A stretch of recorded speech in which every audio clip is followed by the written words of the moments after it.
Mesdames et messieurs, bonjour et bienvenue à votre émission Langue fourchue. Selon la loi, il est fait obligation à certaines personnalités de l'État de faire une déclaration d'intérêt et de patrimoine à leur prise de fonction et en fin de charge.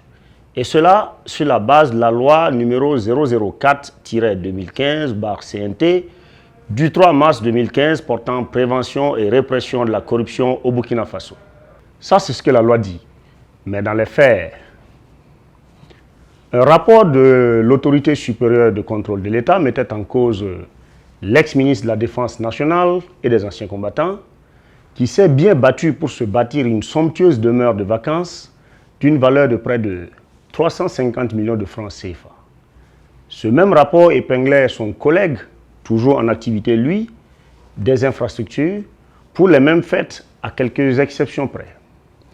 Depuis le début de l'année 2019, Christophe Dabiré a remplacé Paul Maïs Thieba, qui s'en est allé avec quelques-uns de ses sinistres.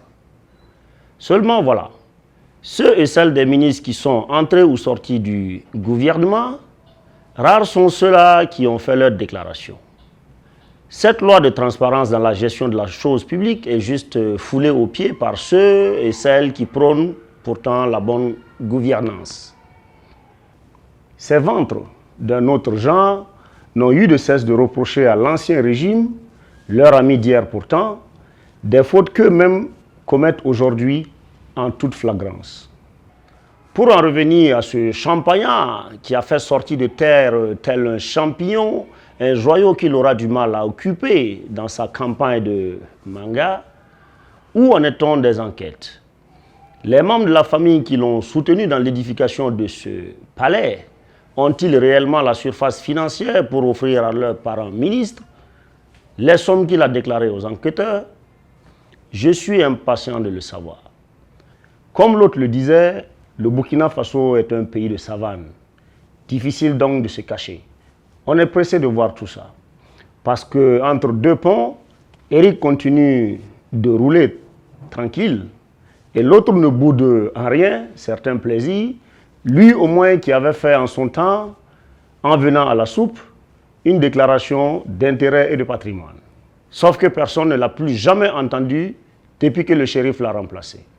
N'est-ce pas d'ailleurs sous les bons offices du même shérif que cette loi anticorruption avait été adoptée? De ses hautes fonctions de représentant du président du Faso à son nouveau siège ministériel, il devrait lui donner le ton et le bon ton. Wait and see. En attendant, un certain nombre de ministres, partis ou non, leurs premiers en tête, doivent encore éclairer la lanterne de leurs compatriotes sur ce qu'ils ont engrangé durant leur mandat. Mais bon sang, ne peut-on pas changer de statut du jour au lendemain? N'avez-vous jamais entendu parler de ce slogan? Les lots aux heureux gagnants. Heureux ceux qui sont appelés à la soupe du roco. À lundi pour une autre langue, sauf si je suis appelé entre-temps à la soupe. Nabarok mana tonere, il n'a rien poussé.